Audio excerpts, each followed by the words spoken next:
Mesdames, Messieurs, bonjour, bienvenue à l'émission La Parole Vivante. En compagnie du pasteur Jeff, nous regardons ensemble Jean chapitre 5, les témoins qui sont appelés à la barre comme défenseurs de l'œuvre du Seigneur Jésus. Mais juste avant, Jeff, il y a des ministères chez vous là qui... faudrait en parler, il faudrait mousser, faire connaître. Il y a Ligne ouverte. Ligne directe. Ah, Ligne directe, excuse. Ouais, Ligne directe, qui était avant à WCHP, au 760 AM. Tu as des émissions en passant qui passent toujours là. Et donc, on avait cette émission Ligne directe qui passait à 2 heures de l'après-midi. C'est une émission qui se faisait justement en direct. On répondait aux questions que les gens nous posaient par le téléphone. Fait qu'on a fait ça pendant pas loin un peu plus que 20 ans.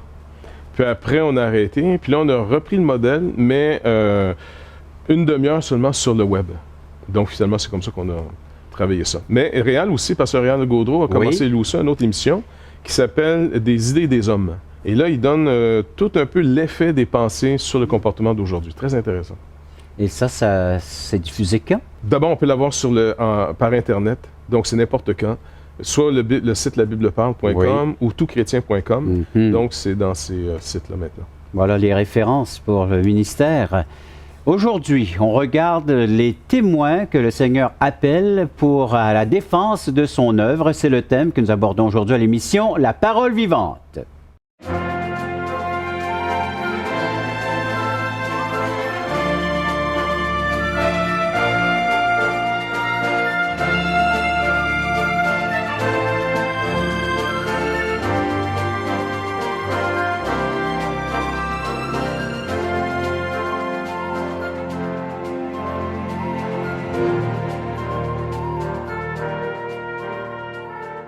Avant de débuter notre lecture et notre étude biblique, demandons à notre pasteur Jeff de nous conduire dans un moment de prière concernant entre autres les ministères chez vous.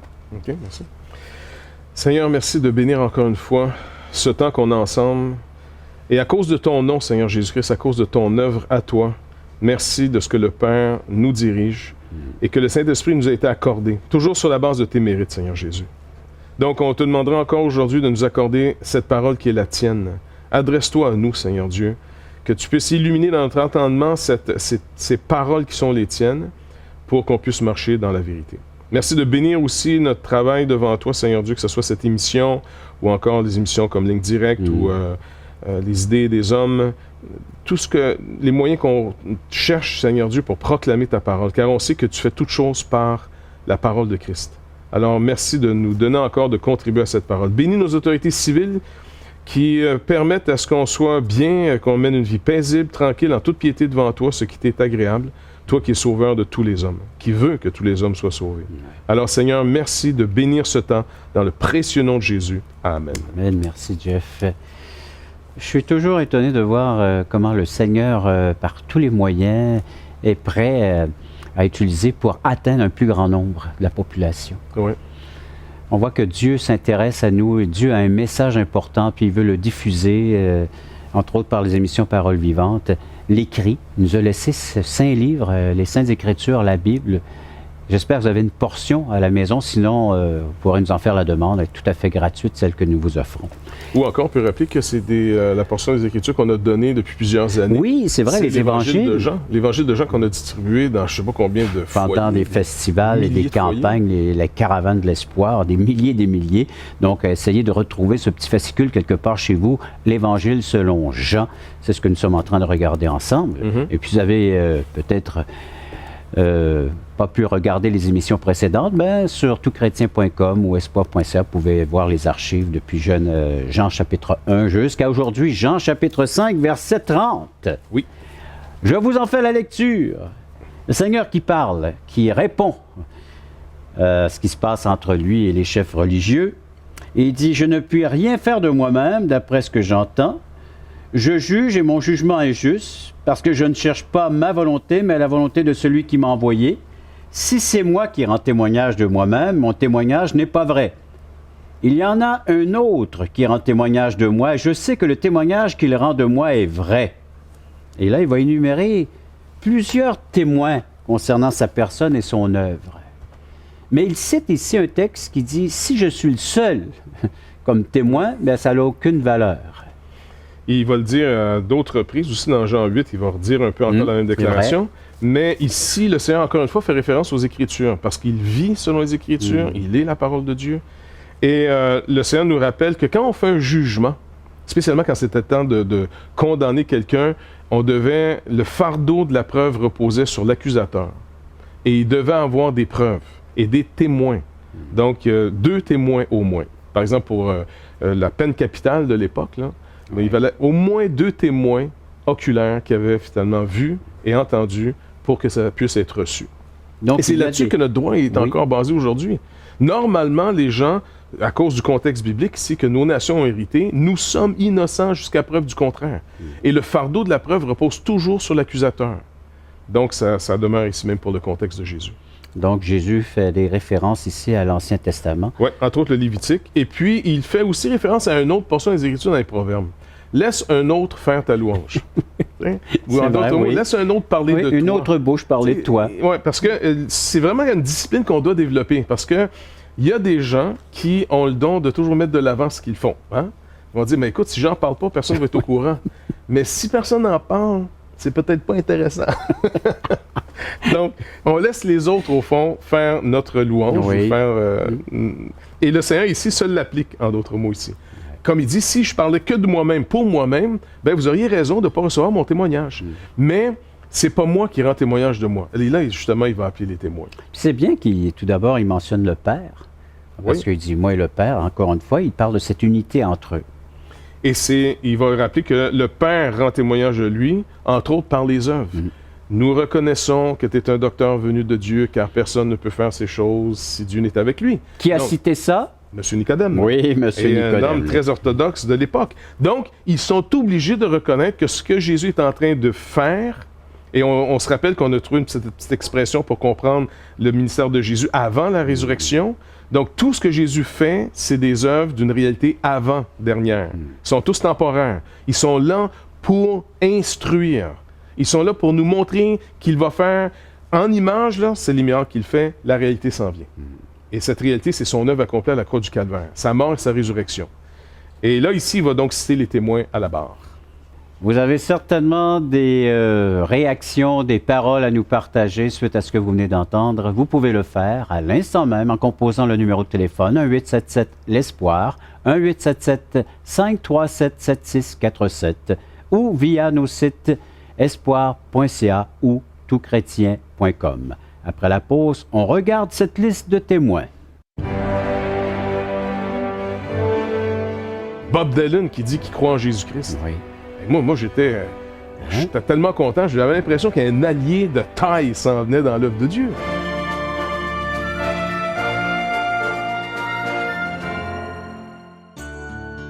Vous êtes invité à assister à l'un de nos merveilleux déjeuners d'espoir. Un déjeuner causerie gratuit partout au Québec. Vous pourrez y entendre le témoignage de vie transformée par l'amour de Dieu. Pour connaître et savoir où ont lieu ces déjeuners, appelez-nous maintenant en composant le 1-877-l'Espoir. 1-877-537-7647. Ces déjeuners sont offerts gratuitement. Bienvenue à tous!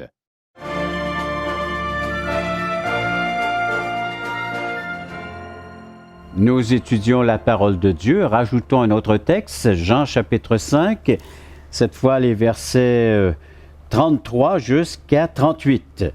33-38. Vous avez envoyé une délégation vers Jean et il a rendu témoignage à la vérité. Pour moi, ce n'est pas d'un homme que je reçois le témoignage, mais je dis ceci afin que vous soyez sauvés. Jean était la lampe qui brûle et qui luit, et vous avez voulu vous réjouir 1 heure à sa lumière. Moi, j'ai un témoignage plus grand que celui de Jean, car les œuvres que le Père m'a donné d'accomplir, ces œuvres mêmes que je fais, témoignent de moi, et c'est le Père qui m'a envoyé. Que c'est le Père qui m'a envoyé. Verset 37, « Et le Père m'a envoyé, il a rendu ce témoignage lui-même de moi. Vous n'avez jamais entendu sa voix, vous n'avez point vu sa face, et sa parole ne demeure point en vous, parce que vous ne croyez pas à celui qui l'a envoyé. » Des paroles assez...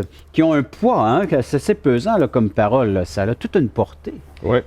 On voit quand même qu'il est concerné, dans le sens qu'il y a vraiment un cœur pour eux.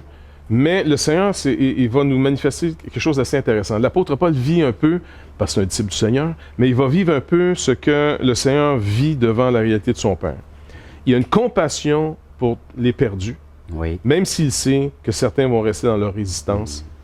Il ne va pas nécessairement leur cacher la réalité qui s'en vient, tout en ayant toujours cette compassion. Il n'y a pas cette haine, cette colère en lui contre les gens. Donc, il dit d'abord qu'il appelle le premier témoin, c'est Jean. Ici, le Jean en question, c'est Jean-Baptiste. Ouais.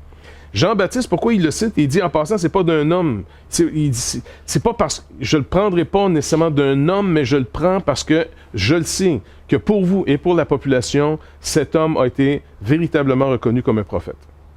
Donc, il va dire, vous l'avez reconnu. Lui, il sait très bien, il reconnaît Jean, c'est sûr, parce qu'il va prendre sa défense même devant tout le monde en disant, c'est lui, l'Élie, qui devait venir. Mais il va quand même essayer de dire, parce que je veux que vous soyez sauvés, donc je vous rappelle que vous avez cru ce qu'il a dit, et donc si vous avez cru son premier témoignage de l'appel à la repentance pour revenir à Dieu, alors il a aussi parlé de moi en l'annonçant comme étant l'agneau de Dieu, qui enlève le péché du monde. Donc il fait un premier appel à ce témoin, par amour pour ces gens-là, sur leur propre base. Même s'il dit, je ne reçois pas quand même un témoignage des hommes, je ne dépends pas de la popularité de quelqu'un. Ce qui pourrait peut-être aussi, des fois, nous rappeler de faire attention, de toujours chercher des genres de vedettes du monde, et puis de leur dire, tu vas rendre témoignage, vu que tu es une vedette, ça va avoir du poids. Ici, on peut penser un peu comme le Seigneur. OK, si, je me rappelle, il y a eu Bob Dylan. Oui. Tu te rappelles? Oui. Bob Dylan, à un moment donné, s'est tourné vers le Seigneur. Est-ce qu'il est sauvé? Je ne sais pas, je présume que oui. Parce que j'ai entendu un témoignage de son autre ami, Bono, qui est le chanteur de YouTube. Les deux sont chrétiens. Et ils s'entretiennent. Ils ne vont pas dans des églises, peut-être, pas que le pasteur il demande d'être chantre à un ou à l'autre. Là. Quoique Dylan, tu ne voudrais pas l'avoir trop chantre dans ton église. Mais en tout cas, ça, c'est une question de goût. Mais anyway, tout ça pour dire que ces hommes avec une popularité incroyable, qui sont finalement idolâtrés quasiment par une génération complète, ont voulu même rendre témoignage. Je me rappelle de Bob Dylan. Et Dylan était peut-être même convaincu que si lui rendait témoignage, des foules étaient pour se tourner vers lui. Bob Dylan qui dit qu'il croit en Jésus-Christ. Oui. Et moi j'étais tellement content, j'avais l'impression qu'un allié de taille s'en venait dans l'œuvre de Dieu. Oui. Eh bien, c'est quoi, quand il est venu au Saint-Denis, dans cette même période, à Montréal, et ça a quasiment été un fiasco. Il n'a pas rempli le Saint-Denis. Bob Dylan. Pourquoi? Parce qu'il avait pris position pour Jésus-Christ. Et les gens voulaient l'ancien Bob Dylan. Donc, quoique Jean est appelé ici à la barre, et le Seigneur dit, je fais mention de lui, non pas que j'ai besoin de son témoignage, mais parce que vous avez mis votre confiance en lui, c'est pour vous que je le fais, là. Mais il sait que ça ne donnera pas grand-chose quand même. Mais il leur dit, c'est par amour pour vous, comme il dit ici. Pour moi, ce n'est pas d'un homme, mais je dis ceci, afin que vous soyez sauvés. Par ça, il rappelle le témoignage de Jean qui était une lampe. Une lampe dans un temps obscur. Vous êtes éclairé comme à peine pour 1 heure. Son ministère était court, efficace, mais court. Et puis il dit, bon, mais écoutez, j'ai un plus grand témoignage. Il dit, le témoignage plus grand que celui de Jean, c'est les œuvres maintenant. Les œuvres sont le deuxième témoin qui appelle à la barre. Et ces œuvres, Nicodème, comme on l'a vu plus tôt, Nicodème lui-même reconnaît qu'un homme ne peut pas faire ça de lui-même, à moins que Dieu soit avec lui. Ça, c'était réglé. Donc, le deuxième témoin, les œuvres. Des œuvres que Dieu fait par lui. Et voilà pourquoi les écrits nous rappellent et nous rapportent ces œuvres-là. Oui. Et c'est pour ça, nous aussi, on doit les rapporter. Des œuvres, encore une fois, qui font partie d'une réalité avant-dernière. Ils sont tous temporaires. Parce qu'ils veulent signifier une qui va être éternelle. Des guérisons pour parler de la guérison. Des résurrections pour parler de la résurrection, et ainsi de suite. Intéressant, n'est-ce pas? Que conclure de tout cela? Peut-être dans votre esprit, il y a toutes sortes d'idées qui mijotent présentement. Vous voulez nous en faire part? Vous pouvez le faire en composant 1-877-L'Espoir, 1-877-537-7647 ou visitez espoir.ca ou toutchrétien.com. Après la pause, on revient avec la suite des témoins concernant la personne et l'œuvre de Jésus-Christ. On veut finalement des prodiges, on veut des spectacles, on veut quelque chose qui nous impressionne. Mais tant que la parole de Dieu n'a pas pénétré notre cœur, elle ne nous a pas engendré, les signes font des gros éclats, des grosses ballons qui pètent, mais à un moment donné, l'effet ne dure pas dans le temps.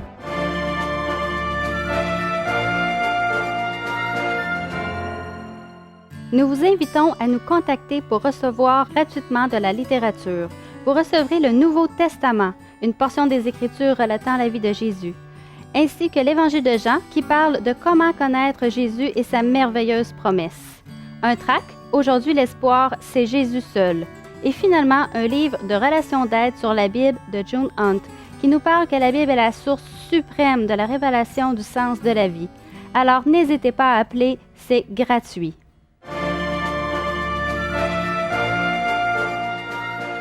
Un bref résumé, Jésus donc appelle à la barre des témoins concernant sa personne et son œuvre, le but, le pourquoi il est venu sur cette terre, face aux autorités religieuses. Et il mentionne premièrement Jean le Baptiste, par amour pour eux, par compassion. C'est la compassion du Seigneur, comme tu nous l'as si bien expliqué avant la pause, que ce Jean-Baptiste avait été reconnu comme étant un prophète, et Jésus le cite comme témoin, afin que vous puissiez être sauvés. Il va même préciser le fait d'être libéré et délivré. Deuxième témoin qui appelle à la barre, eh bien, ce sont ses œuvres, ce qu'il est venu accomplir ici-bas sur cette terre. Les œuvres qui devraient nous parler, qui devraient nous pointer vers ce qui est à venir encore, l'œuvre par excellence, l'œuvre éternelle, le salut, la nouvelle création, que le Seigneur est venu, parce qu'il est venu recréer le monde. Il va même dire, Paul va dire, vous avez été recréés en Jésus-Christ. Cette nouvelle création maintenant qui demeure éternellement. En faites-vous partie, car nous pouvons en faire partie.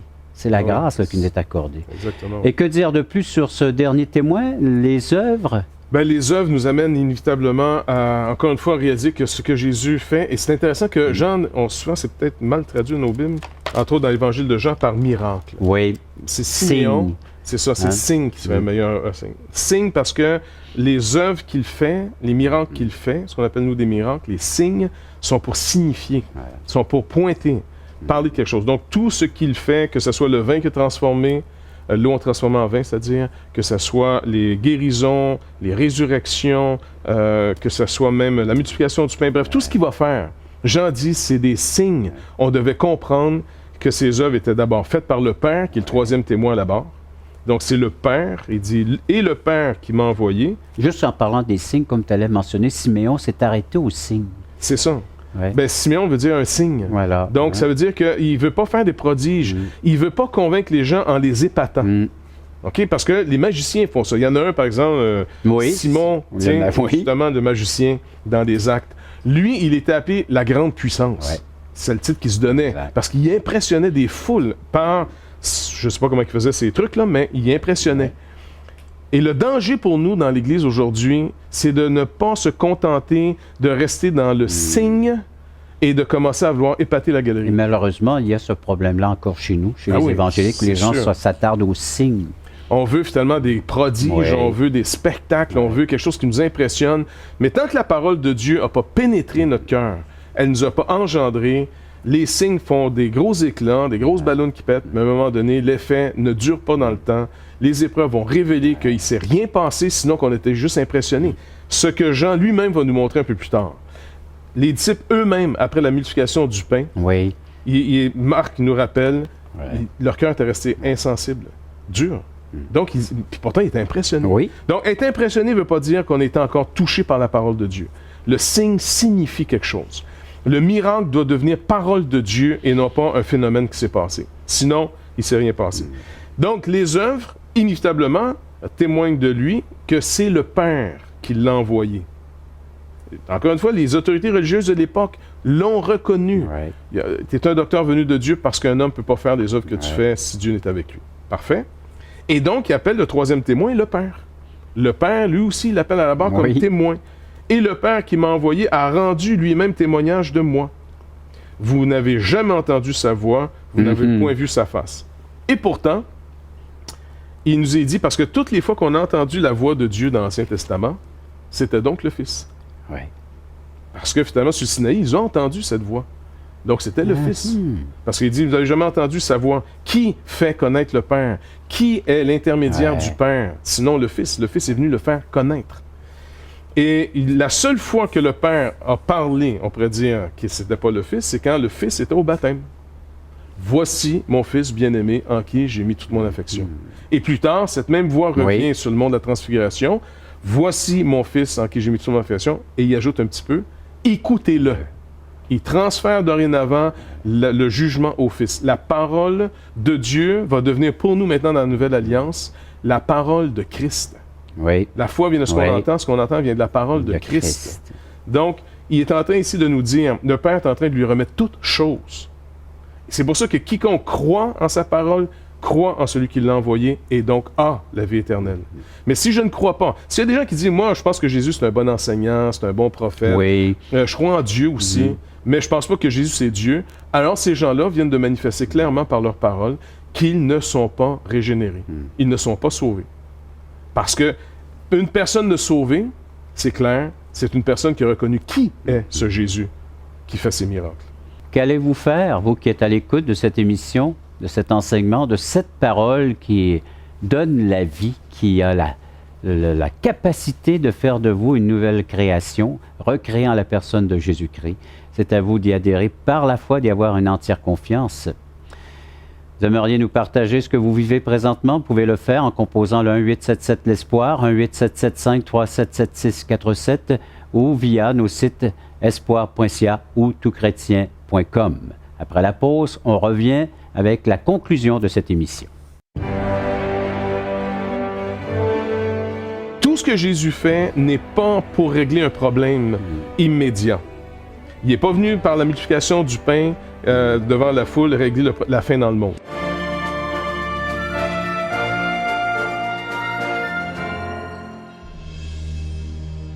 Et je pense que toutchrétien.tv va être une ouverture, un outil qui va nous dépasser.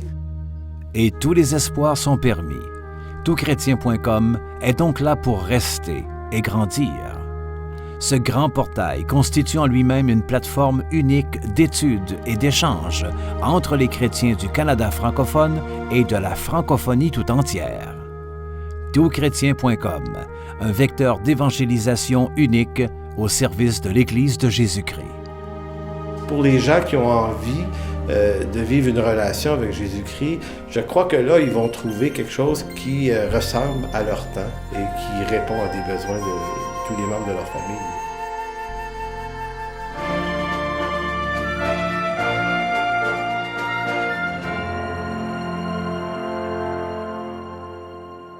Un témoin qui sera appelé à la barre, les Écritures, 66 livres, 39 de l'Ancien Testament, 27 du Nouveau Testament.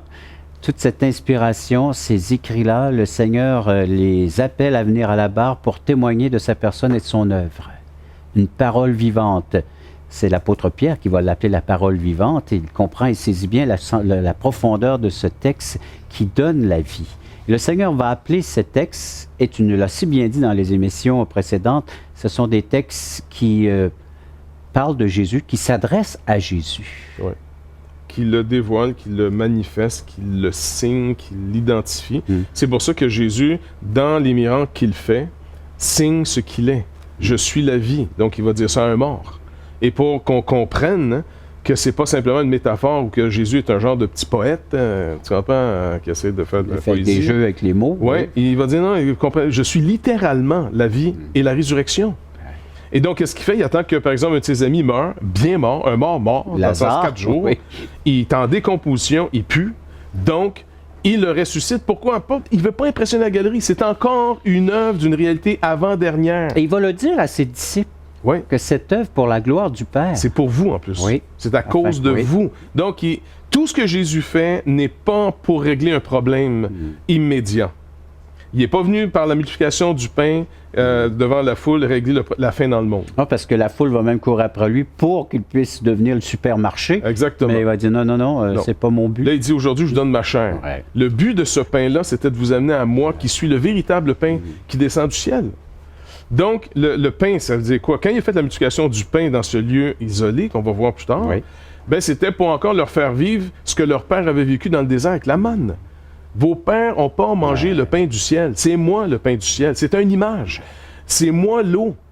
Donc, c'était l'eau dans le désert. C'est moi le rocher. C'est le rocher finalement qui suivait. C'est moi le temple. C'est moi, c'est moi. Il pointe continuellement vers lui. Israël doit comprendre qu'Israël est juste une image du véritable Israël de Dieu qui est Jésus. La postérité, c'est lui. Ouais. Tout est lui. Même le sacrifice, par Le exemple. sacrifice, c'est lui. Le sacrificateur, Le c'est tabernacle. lui. Le tabernacle, Il le dit, je suis la prophète, tout le demeure monde. de Dieu, du Père, oui. Exactement. Donc, ici, il dit, écoutez, même les Écritures, vous avez les Écritures, vous avez mon Père, vous avez les œuvres, vous avez Jean-Baptiste. Là, il est en train de leur montrer en disant, écoutez, vous êtes vraiment pas intéressés à venir à moi pour que je vous donne la vie. Et ça finit un peu comme le livre des Actes. Vous vous rappelez, dans le livre des Actes, Paul va dire à ces Juifs qui contestaient encore avec lui, les Juifs de Rome, il dit, puisque vous vous êtes jugés vous-même indignes de la vie éternelle, le commandement qu'on a reçu du Seigneur, c'est de se retourner vers les nations, vers les païens, ce qui était une insulte pour les Juifs, car ils avaient une justice propre, très forte à leur égard, au mépris des autres nations. Et donc, il dit, on va se tourner vers eux. Là, ici, il est en train de dévoiler leur cœur. Écoutez, ils vont dire quoi, là? C'est des spécialistes des Écritures, en plus, les gars. Oui. Ils savent bien de quoi Jésus parle. Ils ont vu les miracles. Ils ont entendu cette voix. Et cette écriture est enseignée à chaque sabbat. Exactement. Depuis leur jeune âge, ils la comprennent, l'entendent.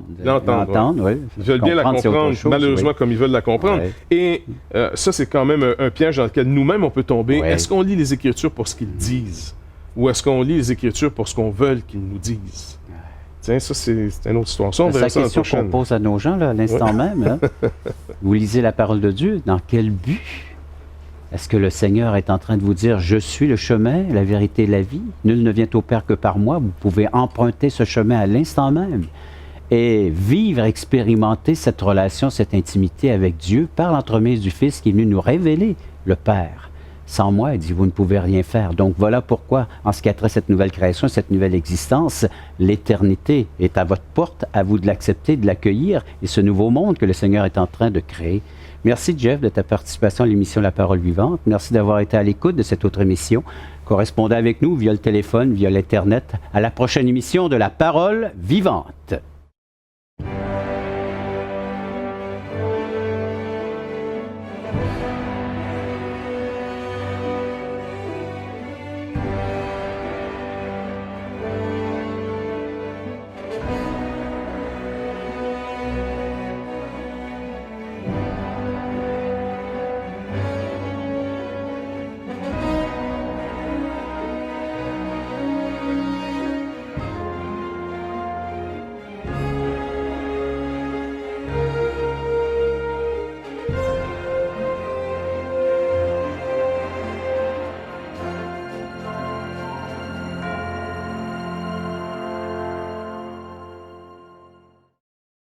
Nous vous invitons à nous contacter pour recevoir gratuitement de la littérature.